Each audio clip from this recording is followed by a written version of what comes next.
حضرت امیر حمزہ رضی اللہ تعالیٰ عنہ بڑے مجاہد تھے، بڑے بے باک تھے، جری تھے، ہمت والے تھے، فیصلہ کرنے کی طاقت رکھتے تھے۔ میرے نبی رحمت علیہ السلام کے بڑے محبوب تھے حضرت امیر حمزہ، پر اپنی باتوں کے کھرے، وعدوں کے پکے، سٹینڈ لینے کا مزاج رکھنے والے حضرت امیر حمزہ فرماتے ہیں ابھی کلمہ نہیں پڑھتے تھے، کہتے ہیں میں شکار کے لیے گیا تھا، واپس آیا تو واقعہ یہ ہوا کہ نبی کریم علیہ السلام نہ کوہ صفا کی پہاڑی کی طرف جا رہے تھے تو رستے میں ابو جہل آ گیا، اس نے حضور کو نہ برا بھلا کہا۔ میرے نبی کریم علیہ السلام نے نا آج اس کے جواب میں خاموشی اختیار کی۔ خاموشی بہت بڑا طوفان ہوتی ہے، چپ رہنا بہت بڑا طوفان ہوتا ہے۔ حضور خاموش ہو گئے، مکمل کوئی بات نہیں، حضور دیر تک خاموش رہے۔ نبی کریم علیہ السلام جب خاموش رہے تو سر پٹایا اور اس کے ہاتھ میں ڈنڈا تھا، حضور کے سر اقدس پر دے مارا۔ حضور کچھ نہیں بولے، خاموش رہے، سر پہ ہاتھ رکھا، گھر تشریف لے گئے۔ وہ لونڈی دیکھ رہی تھی، نبی کریم علیہ السلام تشریف لائے حضرت ختیجہ کے گھر۔ اتنی دیر میں حضرت امیر حمزہ آئے تو اس لونڈی نے نا جناب امیر حمزہ کو مخاطب کیا، چونکہ اس نے حضور کو بھی دودھ پلایا تھا اور جناب امیر حمزہ کو بھی، برابر کی محبت تھی، رضائی والدہ تھی۔ حضرت امیر حمزہ کو دیکھ کے کہنے لگی امیر حمزہ کہاں سے آ رہے ہو؟ کہا شکار کھیل کے آ رہا ہوں۔ فرمایا کیا فائدہ تیری بہادری کا، کیا مطلب ہے تیرے اس سارے کارنامے کا؟ کہا ہوا کیا؟ وہ لونڈی کہنے لگی کہ آج میرے سامنے ابو جہل نے ڈنڈوں سے اتنا مارا ہے کہ حضور کے سر اقدس سے خون نکل آیا ہے، خون نکل آیا ہے۔ مجھے پتا ہے ابو جہل یہ ظلم اس لیے کرتا ہے کہ محمد ابن عبداللہ کے والد موجود نہیں۔ آج اگر ان کے والد ہوتے، دادا عبد المطلب ہوتے تو پھر میں دیکھتی کہ کون ان کے قریب آتا۔ یہ لفظ کہے نا تو جناب امیر حمزہ رو پڑے۔ شکار وہیں پھینکا، درخت سے ڈنڈا توڑا۔ ابو جہل بیٹھا تھا حرم مکہ میں، کفار کے درمیان ٹولیاں بنا کے وہاں گئے اور زور سے ڈنڈا اس کے سر پہ مارا اور ڈنڈا مار کے کہنے لگے تجھے شرم نہیں آتی؟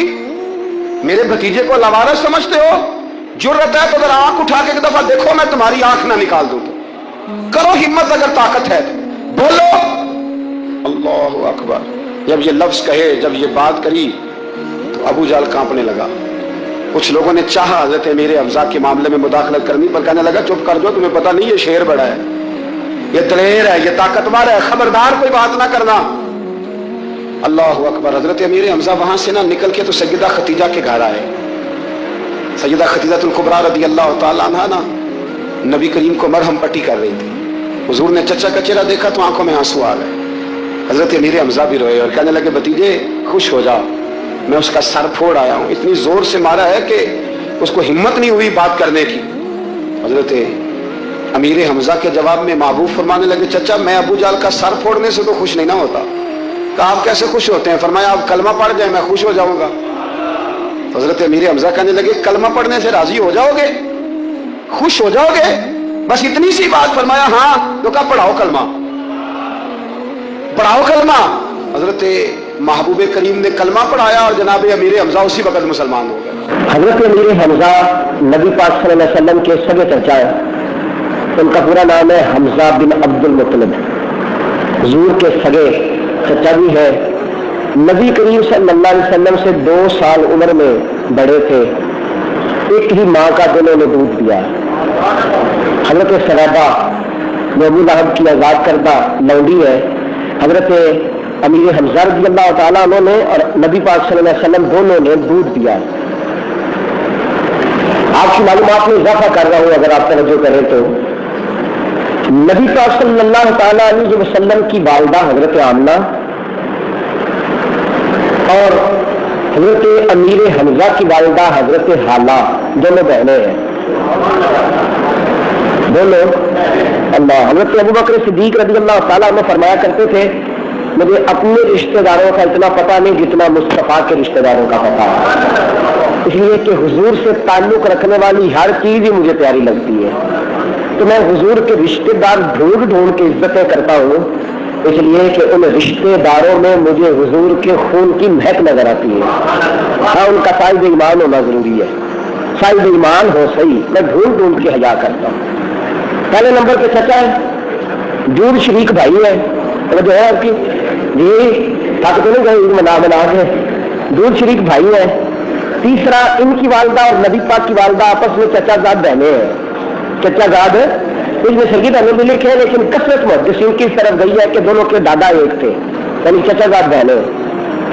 ایک اور بھی رشتہ بتلا دوں, حضرت امیر حمزہ رضی اللہ تعالیٰ عنہ کا نبی پاک صلی اللہ علیہ وسلم کے ساتھ. نبی پاک صلی اللہ علیہ وسلم کی زوجہ حضرت میمونہ رضی اللہ تعالیٰ عنہ اور حضرت امیر حمزہ کی زوجہ حضرت زینب رضی اللہ تعالیٰ عنہ دونوں سگی بہنیں ہیں. پسند آئے گا تو رشتہ یہ آپ ہلکا ہلکا گھر گھر کا مسئلہ ہے نا. یہ اپنے بھائیوں سے بندہ عید والے دن کھول کے ملے نہ ملے, بیگم کے بھائیوں سے اگلے دن ملنا تاجی جاتا ہے, جانا پڑتا ہی ہے, کیا کرے مجبوری ہے. ٹھیک ہے نا جی. تو اگلا رشتہ کیا ہے کہ ہم زلفر جی یہ کہتے ہیں. تو نبی پاک صلی اللہ تعالی وسلم کی زوجہ حضرت میمونہ اور حضرت امیر حمزہ کی زوجہ حضرت زینب, یہ دونوں آپس میں سگی بہنیں ہیں. یہ کتنے رشتے ہیں. اور چونکہ کچھ لوگوں نے لکھا حضرت امیر حمزہ 2 سال بڑے تھے, کچھ نے لکھا 4 سال بڑے تھے, کچھ نے لکھا نہیں صرف 6 مہینے کا فرق تھا. تو نبی پاک صلی اللہ علیہ وسلم کے ساتھ ان کی وقت بڑا کٹھا گزرا, بچپن بھی, آغاز جوانی بھی, عروج بھی. حضور کے ساتھ وقت گزرا حضرت امیر حمزہ کا, اور پیار بھی بڑا تھا, محبت بڑی تھی. نبی پاک نے بیٹی کا نام فاطمہ رکھا تو حضرت امیر حمزہ نے بھی بیٹی کا نام فاطمہ رکھ لیا. اور حضور سے بڑا پیار کرتے تھے. ایک روایت میں دیکھ رہا تھا کہ ہوتی ہے نا قمیض کے باہر جیب, تو قمیض کے اندر جیب لگوائی ہوئی تھی امیر حمزہ نے, اور سامنے والی سائڈ پہ نہیں, پیچھے پچھلی سائڈ پہ, اور قمیض کے اندر کھجوریں ڈھونڈ کے, انگور ڈھونڈ کے اس جیب میں ڈالتے, اور نبی کریم صلی اللہ تعالی علیہ وسلم کو تلاش کرتے. حضور جب مل جاتے نا, حضرت ابوبکر صدیق کے پاس ملتے یا سیدہ خدیجہ الکبریٰ کے گھر ملتے یا حضور حرم شریف میں ملتے, تو وہاں نہیں دیتے تھے حضرت امیر حمزہ. ملاقات ہو گئی ہے تو اب یہاں دے دے. کوئی نیا پھل آتا تو جیب میں ڈالا ہوتا, کھجوریں آتی تو جیب میں ہوتے, انگور ہوتے. ملاقات ہو گئی ہے تو دے دے, ایسا نہیں ہوتا تھا.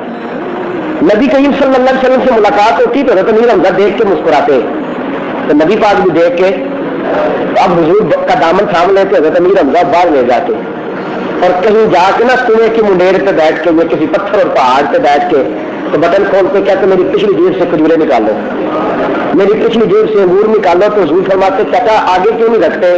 کہتے آگے ہوتی ہے تو بچے دیکھ لیتے ہیں یا بچوں کی اماں دیکھ لیتی ہے, تو چھپا کے رکھے ہیں اس لیے کہ آپ کو پیش کر دیں. آپ محبت کا یہ انداز دیکھتے, تو محبت بارفت کی سکھاتی ہے نا. سیاح بندہ ہے, دلیر آدمی ہے, حضرت امیر حمزہ سردار ہے, اور بڑے جرت مند آدمی ہے, ان سے لوگ ڈرتے ہیں. قبیلے میں بڑا نام ہے, حاجیوں کو پانی پلاتے ہیں, خوبصورت بڑے ہیں, قد بڑا اونچا لمبا ہے, ہر لحاظ سے اللہ نے نوازا ہے. لیکن باوجود اس کے نبی کریم صلی اللہ تعالی علیہ وسلم کے ساتھ پیار یہ ہے کہ جس طرح جوانوں کی حرکتیں ہوتی ہیں, پہلے بلا کے لائے, پھر اکیلے بیٹھے, پھر کھجوریں نکالی, پھر کھلائی. یہ پیار تھا حضور کے ساتھ, محبت تھی. کتنی عظیم شخصیت ہوگی کہ حضور علیہ السلام چچا کا چہرہ دیکھتے تو حضور کے لبوں پہ مسکراہٹ دوڑ جاتی. اتنا پیار تھا.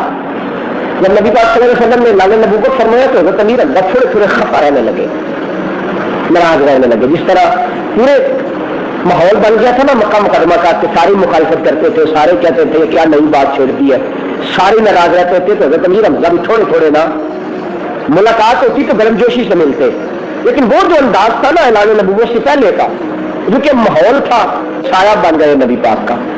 ہر وقت حضور کے ساتھ, ہر وقت خدمت اقدس میں, ہر وقت گھر گئے تو اپنی زوجہ سے کہنے لگے میرے ساتھ رہنا ہے کہ نہیں رہنا. کہتے کیا ہوا؟ فرمایا میرے گھر میں وہی رہے گا جو محمد کا کلمہ پڑھے گا صلی اللہ علیہ. اب اس گھر کی چھت کے نیچے اسی کو جگہ ملے گی جو مصطفیٰ کا کلمہ پڑھ لے. تو زوجہ کیا کہتی ہے؟ زوجہ اللہ اکبر کہتی ہے میں تو آپ سے ڈرتی تھی, میرا تو بڑا پہلے کا پروگرام تھا, مجھے تو ڈر لگتا تھا کہ آپ کہیں ناراض نہ ہو جائے, پرانا پروگرام تھا. کہاں چھاؤ پڑھ پھر کلمہ. سارے بچے, سارا گھرانہ, حضرت امیر حمزہ رضی اللہ تعالیٰ عنہ کی 4 بیویاں سب کی سب مسلمان ہو گئی. حضرت امیر حمزہ 3 دن ہوئے کلمہ پڑھے, اور جب کلمہ پڑھا تو پھر پورے مکے میں ڈنڈورا پیٹا, گھوڑے پہ بیٹھ گئے, سارے شہر کا چکر لگایا, فرمایا میں ہو گیا مسلمان, اب ذرا خیال کر کے آنا, اب کوئی تنہا نہ سمجھے, اب ذرا احتیاط سے آنا, اب ذرا ہوش سنبھل کے آنا, میں مسلمان ہو گیا ہوں, میں حمزہ ہوں اور مجھے تم اچھی طرح جانتے ہو. اونچا لمبا قد, گورا چٹا رنگ, طبیعت کی بناوٹ,